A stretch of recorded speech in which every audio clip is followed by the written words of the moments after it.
Hello মানচকিন্স, আজকে হচ্ছে মহাষষ্ঠী আর আজকে আমি বেরিয়েছিলাম প্যান্ডেল হপিং করতে। তো কিভাবে রেডি হয়েছিলাম তোমাদের সাথে সেটাই শেয়ার করছি। প্রথমে শাওয়ার নিয়ে আমি জুয়েলারিগুলো পরে নিয়েছিলাম আর একটা ময়েশ্চারাইজার ইউজ করেছিলাম। আমি এখানে পন্সের ময়েশ্চারাইজার ইউজ করেছিলাম। আর এই জুয়েলারিগুলো অনলাইন থেকে কেনা, এগুলো সব লিঙ্ক আমি তোমরা কমেন্ট করলে অবশ্যই প্রোভাইড করে দেবো। আর এখানে ফিটমির সুপারস্টে ফাউন্ডেশনের স্যাচেটটা আমাকে নাইকা থেকে গিফটে এসেছিলো। প্রোডাক্ট কিনেছিলাম, তার সাথে গিফটে এসেছিলো। তো ওটাই এখানে হচ্ছে আমার শেড হচ্ছে 128, বাট এটা আমাকে ঠিকঠাক ম্যাচ করেছিল মনে তো হচ্ছে তাই, কারণ গ্রে তো লাগছিল না। বাট আমি জানি না, আমার মনে হয় যেন 115 হয়তো আমার জন্য হয়তো বেটার শেড, বাট এটাও ভালো রকমেরই মিক্স অ্যান্ড ম্যাচ হয়ে গেছিলো। আর এখানে সমস্ত ড্রেস জুয়েলারি লিঙ্ক আমি প্রোভাইড করে দেবো যদি তোমরা কমেন্ট করো। আর এখানে যে স্পঞ্জটা আমি ইউজ করেছি এটাও নাইকা থেকেই নেওয়া, এটার সাথে একটা পাফও ছিল। এটা কি মন্ত্রা বলে একটা কোম্পানি ছিল মনে হয়, সেখান থেকে নেওয়া। আর খুব ভালো রকমের ব্লেন্ড হয়ে যাচ্ছিল। আমি অনেক দিন পর এরকম ফাউন্ডেশন ব্লেন্ড করছিলাম, তো একটু কনফিউজ ছিলাম যে কী করে ব্লেন্ড করব। মানে অনেক বছর পর আমি মোটামুটি ব্লেন্ড করে ফাউন্ডেশন করছি। এর আগে আমি ল্যাকমের মুস ফাউন্ডেশনটা অনেকবার ইউজ করলেও লিকুইড ফাউন্ডেশনটা অনেক বছর পরে ইউজ করছি। বাট এটা খুব ভালো স্টে করেছিল, অক্সিডাইজ সেরকম হয়নি, আর স্কিনটাও খুব ফ্রেশ লাগছিল, মুখটাও পরিষ্কার লাগছিল। তো আমি এটা এখন পুজোয় ইউজ করে নেব, কারণ স্যাচেট তো বেশি দিন থাকে না। আর এটা পুরোপুরি ব্লেন্ড হয়ে গেছে সামান্য একটু পরিশ্রমেই। দেন আমি এখানে মার্সের আইব্রো পেন্সিল আছে, আইব্রো পেন্সিল, একদিকে স্পুলি আছে আর আরেকদিকে ব্রাশ আছে। আইব্রোর যে পেন্সিলটা আছে ওটা আছে।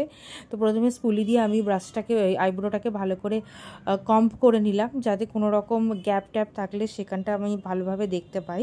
দেন আমি আইব্রো পেন্সিলটাকে ওপরে অ্যাপ্লাই করে দিলাম ভালো করে, এর ওপর দিয়ে যেখানগুলোতে গ্যাপ আছে হালকা করে দিলাম। বেশি ডার্ক আইব্রো করলে ভালো লাগে না, একটা ফেক লুক চলে আসে। তো যেখানটা খুব গ্যাপ আছে সেখানটাতে আমি হালকা করে পেন্সিল টাচ দিয়েছিলাম, আর কোনো টাচ দিইনি। তো এটার পরে আমি আরেকবার ভালো করে আইব্রোটাকে ব্রাশ করে নেব, যাতে একদম সুন্দর লাগে, আইব্রোটা প্রপার একদম মেনটেন সুন্দর লাগে। আর আমি এখানে মার্সের আইব্রো পেন্সিলটা ইউজ করছি, এটা আমার খুবই ভালো, অনেক দিন ধরে ইউজ করছি। দেন আমি এখানে একটা কাজল ইউজ করব, আর আমি এখানে LE18-এর এই ব্ল্যাক কাজলটা ইউজ করছি। এটা ইউজ করে আমি অনলি লোয়ার লাইনেই দিচ্ছি, কারণ আপার লাইনে আর দিচ্ছি না। আপার লাইনে পড়াটা খুব একটা অভ্যস্তও নই আমি, তো এখানে লোয়ার লাইনটা ভালো করে কোট করে নেব। দেন এখন আমি মাস্কারা পরে নেবো। আর লরিয়ালের এই প্যানারোমা মাস্কারা, এটা আমার খুবই ফেভারিট মাস্কারা। আমার কাছে আরও একটা স্টেজের মাস্কারা আছে, বাট ওটা আমি এখনও ওপেনই করিনি। বাট এই মাস্কারাটা আমার খুবই ফেভারিট, এটা আমি আজকে পরেছিলাম। আর আমার প্রচুর ঘেমেছি আমি, কিন্তু আইতে কোনো রকমেরই স্টিং করেনি এই মাস্কারাটা। তো এটা আমার খুব ভালো লেগেছে, একটুও চোখ জ্বলেনি, মাস্কারাটা খুবই ভালো ছিল। আর আমি মনে হয় মাস্কারা তুলতেও ভুলে গেছিলাম চোখ থেকে, এখন ভয়েস ওভার দিতে গিয়ে মনে হচ্ছিলো। বাট এটা খুবই ভালো মাস্কারা, আর এটা খুবই ভালো লেগেছে। একটুও ঘাম হওয়ার পরেতে একটুও যে চোখে গিয়ে জ্বলে সেটা নয়। আর এখানে লিপসের জন্য আমি ইউজ করব মার্সের কুইন অফ ম্যাটসের এই প্লাম কালারের লিপস্টিকটা।